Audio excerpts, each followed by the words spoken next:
Hey guys, welcome to Math Tech. Today we'll be learning how to change language on Temu, and now let's dive right in.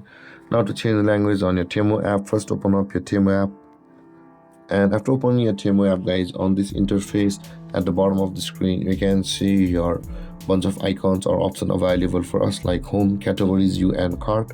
Tap on the U button at the bottom middle section of the screen and you land on this interface where you can see the settings option available for us.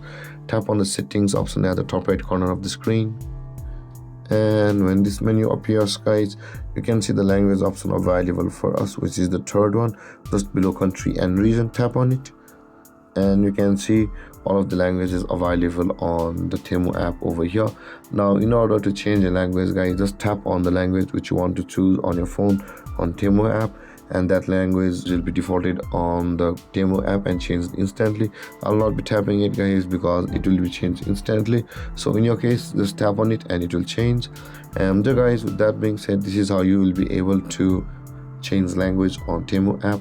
And if you have any confusions or questions regarding the topic, feel free to comment in the comment section below, and don't forget to like, subscribe and hit that bell icon for more videos.